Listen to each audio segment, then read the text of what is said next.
Welcome to the On-Premise IT Podcast, the only show that dares to be both on topic and sometimes on location or on premises. Each time we meet, we bring together a group of IT experts from the Gestalt IT community to discuss a single idea or premise. On today's episode, we're talking object storage as we gear up for Storage Field Day 24, and specifically the question of if object storage is so dominant in the cloud, why isn't it dominant in the data center? But before we get into that, let's meet who's on the panel today.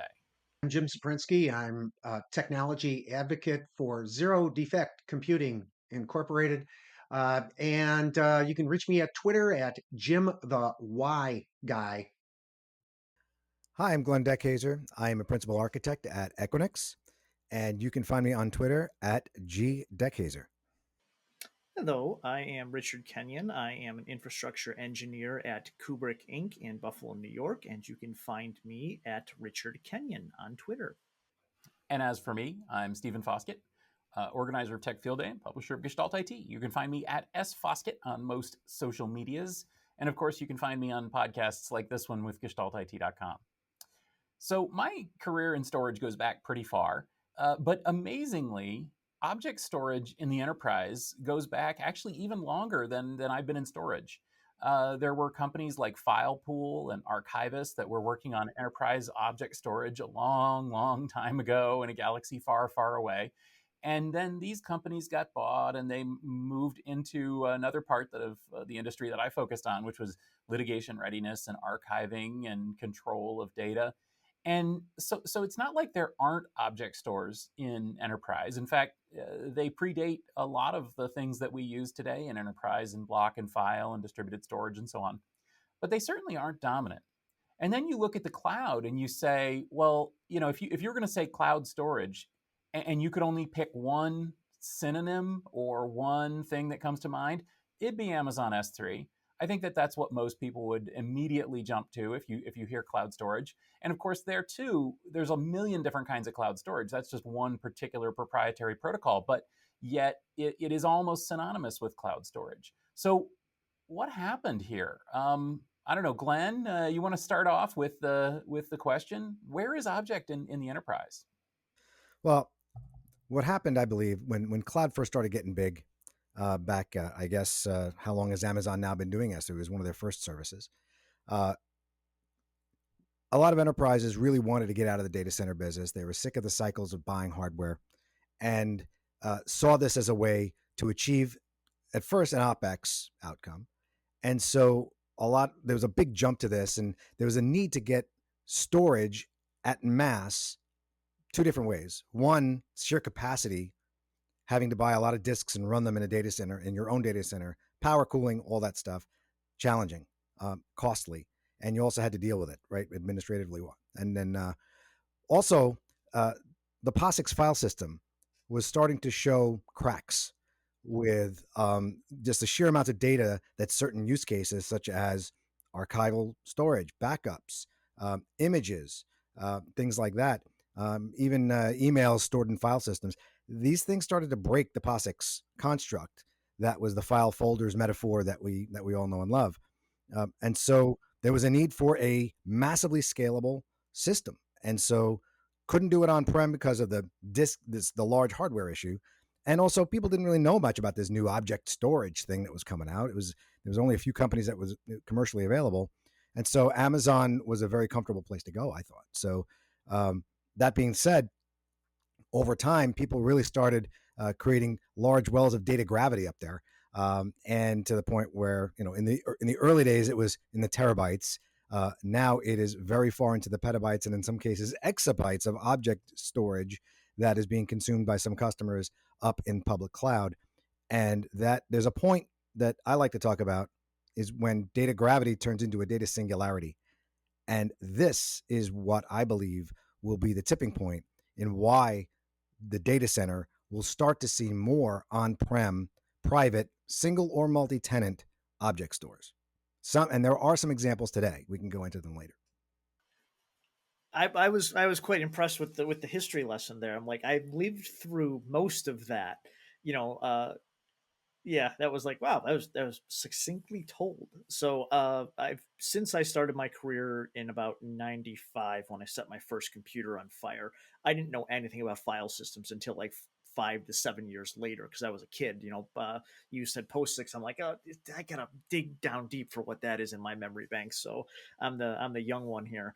So when I first got into my real enterprise data center storage arena, it was in about 2012, and they already had on-premise file system in their data centers and spread over multi-tenant data centers across the United States, and they served out email to their customers, mainly their cable company resellers, and all of the email that came through Zimbra lives still to this day on premises object storage, whether it's through Scality or at one point we had tried Hitachi's object storage data system, and it just is so much data that I could not comprehend it at the time. It was petabytes upon petabytes upon petabytes. And you're right, the power and the cooling that it required, as well as the floor space and the circuit network uplink for it, was massive. But we weren't in a position to flip over to a cloud provider because of our egress and ingress costs. It was just too much. So the money we spent on power and cooling and support and hardware and disks and all the stuff that requires all that infrastructure evened out if we would have picked it all up and dumped it up into Amazon. So it's still there. It's still on premises. It's either legacy folks who didn't jump to the cloud immediately. It could be hospitals with HIPAA data, with X-ray imaging, tons of file archive imaging, just any medical scanner that you can think of that needs immediate resources on site within the scanning, medical rooms. You're going to find on-premises IT object storage. So maybe it's just overlooked. I suppose that could be the answer. That those of us in the storage industry are just so used to fixating on file and block that we don't even consider the fact that object storage is there and is everywhere. So I don't know, Jim. So, okay, I must be the odd man out here because my background is traditionally as a DBA, and we all know that means don't bother asking, right? But what are you guys talking about? Object store. I mean, I, the first time I ever really heard any kind of need for this, literally remember, it was almost about 20 years ago. Guys, we need to put pictures of all of our employees on our website somewhere, and we need to store it inside the database. It has this thing called the blob. So from my perspective, when I think back to those days, right, object store, it's just another file or an image or something like that. You flash forward 10 years later, uh, at the time I was working for Hitachi, I went to a Oracle storage forum almost 10 years to today. And a guy there said, in 10 years, the only place you're going to find a disk drive is in a museum, specifically spinning rust. And people like laughed and chuckled, and a few of us went, oh. So, yeah, I think one of the things that's really accelerated this too is when was the last time any of us working in a storage admin capacity has had to think about RAID or replacing a physical hard drive and what the impact would be on an array? Number one, storageub- ubiquitousness. Is that even a word? I'm an English major. I can make it up. Is there. The second thing that's interesting, is I was at Oracle Cloud World last week. It's our first major event for any Oracle thing for the past 3 years. And one of the interesting things is Larry Ellison was going on and on and on and on about their recent purchase of Cerner. And some of the project managers were telling me things like, he talked too long. But think about Cerner, which is basically EMRs, right? All the stuff that you were talking about, Glenn, right? Everything from X-rays to brain scans, whatever it might be, some in 4 dimensions, right?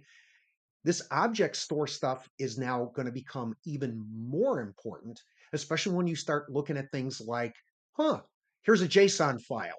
Here you go, kid. Here's all your data, whatever it might be, right? And JSON, is basically a document, right? It's not something you can encode inside a database. So that was a bit of a ramble, but yeah, it's going to become more important than we ever could think of it.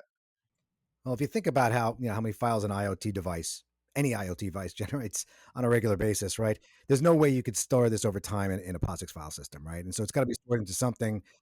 And, you know, nice thing about object, it kind of disaggregates parts of the file system, right? You get an object with a UUID on it, right, or a GUID on it, and then you have to figure out how to make that UUID organized into some and into some database or some tracking system. So it's kind of on you. You know, but you go back to like some of these the original on-prem use cases, the healthcare folks, right? And by the way, it's not just them, right? Originally Seismic, that was Seismic 4D kind of stuff, the scans that they do and all the data that they get, very proprietary to each company, right? No, even countries didn't want that getting out. So sovereignty in that context has really become a big deal. And my hypothesis that and I've been talking about this with a whole bunch of other folks in the industry as well, is that had the more cloud-like, I'll say cloud-like OpEx outcomes that some of the OEMs are now starting to come to bear, Hitachi, Dell, HPE, NetApp, all those storage vendors, right?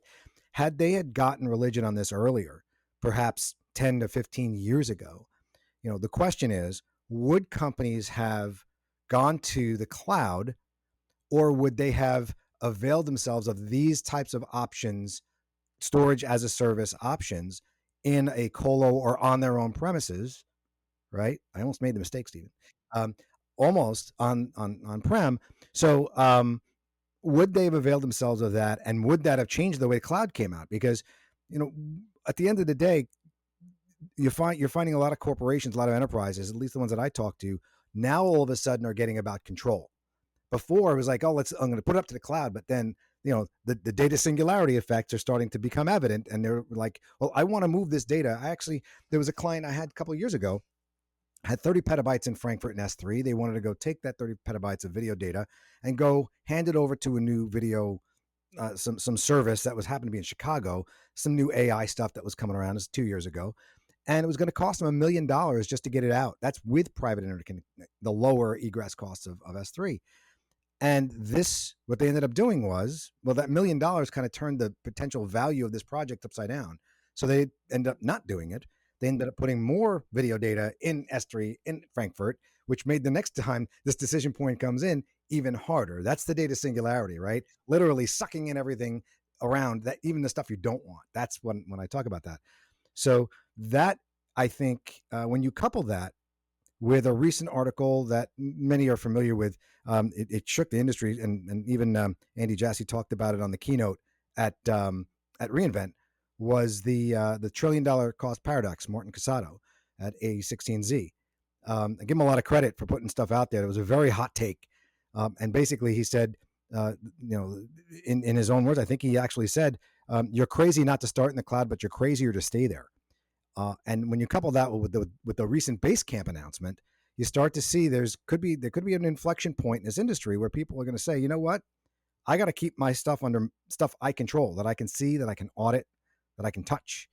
And even if it means I'm going to go replicate a copy up into a cloud and use it up there, or perhaps use it in place with compute hitting that storage, I got to architect differently so I can maintain control of this data over time. I think what we're kind of getting around here is that I think fundamentally there's sort of this progression here, that when we say object storage with reference to something like S3, we're kind of talking about a few different things at once. We're talking about object storage in that it is storing sort of objects in a pool with some sort of key that allows you to access it. We're talking about object storage in the sense that it includes greater and more valuable metadata about the data. And we're talking about object storage in the sense that it is application integrated and API driven. And I think not all these things are necessarily true. And so if you look back at the early enterprise object stores, obviously they weren't API type cloud storage. They were certainly the other things, but not that. And if you look at some of the use of cloud storage, you may find that they don't actually have much metadata. They're just sort of being, a bunch of key value data that's kind of dumped into them. Mhm. So I guess maybe the question is, um, are we talking about the wrong thing? Is there really such a thing as an object store, or should we be a little bit more specific in how we're bringing this topic up? I don't think so. I think so. So the thing about object storage, just as there's always like the old Simon Sinek how, what, why conversation, everything exists for a reason, right? So the object, from a technology perspective, right, the uh, the object storage implies that it can pretty much receive any kind of data, store it, have metadata around it, protect it, replicate it around in different regions, trigger on it. Right, there's services that can go around it. Now Amazon drove a lot of this innovation, right? SNS and all that kind of wonderful stuff. Um, but at the end of the day, it's what you do with it and the business purposes that it serves. Not, of course, that doesn't mean that all object storage is going to go off cloud. It's ridiculous, right? But what what I'm seeing is that the vast amount of data that's created, the new data that's created today, from the big explosion of data, the 25 exabytes that I think, can't remember who made that study that says it's going to be 25 exabytes by per year by 2025. The vast majority, it's unstructured data, and there's no other kind of a platform to put it on, and the cloud the cloud providers have provided the easiest way to go and put it someplace. The question is it the best place to retrieve from? Is it the best place to house that over a long term? And when you need to do things like scan the whole thing, by the way, cloud service providers, they charge for API calls after a period of time, and then stuff gets expensive. It's not just about keeping someplace on a per gig per month. It's using it. If you're going to go do any kind of cyber resilience checks on a whole swath of S3 data, bring your pocketbook, because it's going to start. Those bills are going to start adding up, and that's not even egressing the data. So there's a lot of these dynamics that are, I think, making companies who need to use object storage. Object storage is a thing. It's going to be a thing. That's a given. It's just now it's where is it going to be in the future, and where is it? There are as a service like Wasabi and Seagate Live that are outside public cloud. You can make a claim they're public cloud too. They're their own, but but are they public cloud? They're kind of outside public cloud, and they sit in they have their own space. So there's that middle ground, and then there's the stuff that's privately owned and leased. And so you're going to get that mix, but I think as more control is required by these enterprises, you're really going to see a push to that from the major OEMs that can now provide this experience to these enterprises for which they had to go to public cloud in the past. That is no longer the requirement. They don't need to go to public cloud anymore. There are choices that there weren't before. So that's why I think there might be a little bit of a change. And I'd love to hear you guys' opinion on that. Well, that brings the question: is do you treat object store data any other way than you do your current data, whether it's file or block, and then whether inside file or block you have VMDKs for VMs, you have NTFS, you've got the Linux file systems. Is the overall subset of back it up, scan it, test your restores, make sure you have it replicated? Are all of those not topologies, what is the word I'm thinking of? Are all of those concepts foreign to object store, or are they all rolled into one? Because Amazon, you can replicate it, Amazon, you can scan it, Amazon, you can back it up, Amazon, you can restore it. But are all of those things that you're willing to pay for? Like you had mentioned, the API calls, once you get into the massive application and scanning side of the house, when you have petabytes and petabytes and petabytes of object storage up in the cloud, how are you managing that any differently than you would be on premises? Is it any different? Do you have all your tooling set up to be in the cloud service that you have chosen, or is it still all on premises and then you're paying the networking costs? A lot of different ways you can go about managing all that data. Yeah, that's an interesting point, Richard. And I think what you're hearing, or what I'm hearing from folks out in the field too, is, hey, I love how easy it is to go out to an AWS S3 storage bucket, expand it, do whatever I need to do with it, create whatever I need. The interface is beautiful. Why can't my on-premises storage look exactly the same way? Why can't it be that easy? And that's kind of a, well, kid, it's different.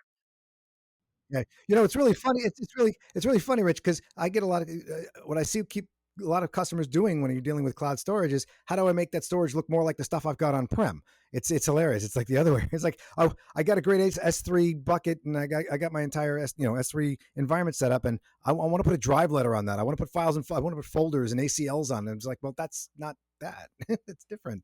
So yeah, it's just an interesting dynamic.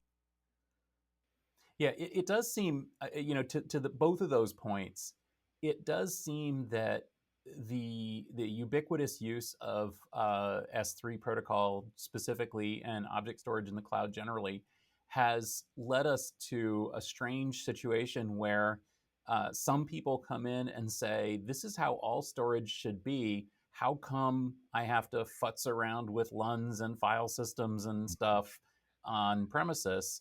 And then other people kind of come to it from the exact opposite and say, man, how come this can't be more like what I want it to be? And so there's products, of course, that'll go in every which way, right? I mean, you can build a beautiful S3 compatible object store on premises using something like MinIO or many products from even the biggest storage companies. And similarly, you can do the other thing. You can have something that looks like a NAS, but is actually Amazon S3 behind it with a lot of different products as well. So, I guess you could just sort of throw up your hands and say, well, horses for courses, whatever. But it always strikes me as kind of like you're missing the benefits by using something as something that it's not. Am I wrong about that? I mean, wouldn't it be better to just, and I'm not a purist, but wouldn't it be better to use the right tool for the job? See, the right tool for the job is different based on who you ask, even within the same team.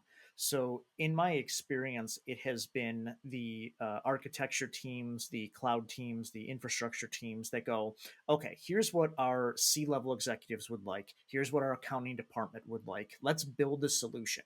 And then when you hand that solution to the people who are going to use it, they want to use it in a way that you didn't design for it. And you either have to be with an iron fist go, no, here's how you have to use this product that we have given you as part of a consumer in our IT infrastructure stack. Or you're flexible enough and you have the roadmap and the leeway to be like, okay, we missed a few things. Let's modify what we deployed and let the developers or the consumers of the technology dictate if they want drive letters for their object store and their ACLs. So it's a give and take, and it really has to come from above on how you deploy the system versus just being like, well, here's your object store, go do what you want, because then you lose immediate control over it. Yeah, I think, object itself brought so many cool things as a natural motion, like immutability, right? And, the versioning that it brings. You don't, you're not overriding a file. You're putting a new object, and the other one will either be garbage collected or kept over time, right? And when you think about at scale, especially at scale, things like compliance, resilience, and that sort of stuff, it allows you to do things that you can't easily do with the standard POSIX file systems, right? When you try to do immutability in a POSIX file system, you have to have not only the file be immutable, but the metadata, the file table that has to be immutable as well, because you lose one, the other one's useless. And so with object, I mean, you still do have to have the references to those objects, but the objects don't go anywhere. You can go scan them again and figure out what they are very easily. So I think that from a functionality, object brought with it a whole lot of scalability and functional issues that solve data problems that the original just standard POSIX file systems that were built, when was it, late 60s when it was created, it was due. Now that, I think, drove a lot of reasons for a lot of companies to kind of use a back end, like Nasunis of the world, to use back end storage and provide a front end POSIX. There's still some good reasons to do that. I think MinIO's got some amazing stuff. I mean, from the size of the code they write, the functionality is just incredible. But being able to do NAS gateways and go from one way to the other. They can take a POSIX file system and show an object, and they can go the other way around too with MinIO. Most people don't know you can do that. It does a lot more than just provide an object store. It can actually connect to NAS in the back end and do some really cool things going back and forth between the two worlds. At the end of the day, I think, though, the question of object on-prem versus cloud is more about what companies need to do with that data and their desire about the data itself, more than whether they desire to own a storage device or use a cloud storage device. I think it's much more about, I'm a company, if I've got that much data, it's important to my business, and I need to control that thing, because if I let a cloud provider or any third party hold on to that, which is very important to the existence of my business, am I doing my job? And at the end of the day, how do I know that I've got control? You can't outsource your entire business to somebody else. So you got to have at least a copy of it in your own premises. So how much of this do you think also plays into the aspect of CEOs or C-level execs and even CTOs and CIOs going, I don't know where my data is, right? Because it's not just, well, it's over in a database somewhere over there, this DB2 database that no one knows the passwords to anymore. But also this idea of, if it's on premises, right? In on premises storage, and there's something malicious that happens to it, a ransomware attack, right? Does that play into their considerations as well, security and vulnerability, versus if it was just up in someone else's cloud? Well, see, the funny thing is, if a CTO is asking where my data is, a absolutely valid answer is it's in AWS, and that's the end of the sentence. Like, do they have different regions? Do they have different zones? Are you multi-geographic? Are you multi-continental? Like, it's like, how specific does that answer want to become? Where a perfectly viable answer is, this one database we have, it's in AWS, it's replicated between two zones, and it's highly available. Done. And that may satisfy him. Or you could have the on-premises database that quite literally lives in a janitorial closet sitting on a Dell 2950 that hasn't been touched in 7 years, that still runs until it turns off, and then everybody freaks out. Well, don't you think the conversation might be a little, today's conversation, especially given the macroeconomic conditions, would be the CTO is looking at his Amazon bill, and he's getting another email from the CFO saying 20% please, across the board. And so where am I going to find my savings? And they see what they're how much they're paying in storage costs in the cloud, and he at least goes to his folks and say, go give me an analysis of alternatives. What would this be if we brought this back in house, right? Because by the way, it's almost never just storage, right? You're also bringing up, storage is the sign of one hand clapping, right? Something's got to consume it. So those workloads that would be consuming that. Now, sometimes, you need that object store up in S3 because you're using services or compute in S3 that you need to have really close to that. Now, if you bring it on-prem, how does that change that? What do you have to bring other stuff? So this analysis of how I'm going to save costs, perhaps that's what the Bandcamp guy did, right? And they kind of took a look at it now, and I'm sure that particular instance has a lot of opinions out there already, but you're seeing it a little bit more and more. And I think, once you start seeing 2 or 3 or 4 of these named, accounts going this way, all of a sudden it's going to be like, woof. Are you going to see you're going to hear the great sucking sound or not? I don't know the answer to that question. I want to propose another answer to the core question that we started with, which is, where's all the object storage in the enterprise or on-premises data centers? And I want to propose that it's there. It's just not counted as storage because of organizational reasons. And in fact, financial reasons too, like you just mentioned, because if you have your storage cut up, it's a separate entity. It's got separate hardware, separate software, separate support, separate vendors, separate contractors, and separate uses. It's its own little thing. Exactly. It's not storage. And I think that may actually be the answer to this question: where's all the storage in enterprise tech? And maybe that's also the answer why so many enterprise companies have been trying to sell object storage for so long and failing. Maybe they haven't been failing. Maybe they're just selling it into somebody else, and it's just not called storage. That's the best description of object store I think I've ever heard, and I've used it since 2012. It's not storage.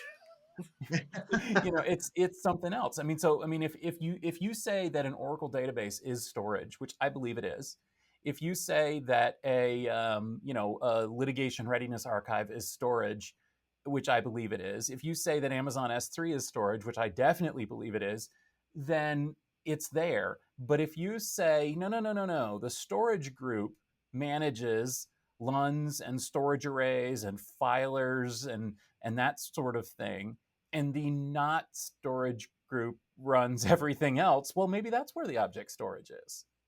Well, I mean, from specifically to object storage, right? Obviously, an Oracle database doesn't use object storage; it uses more raw storage, and that's actually a very good point from an object storage.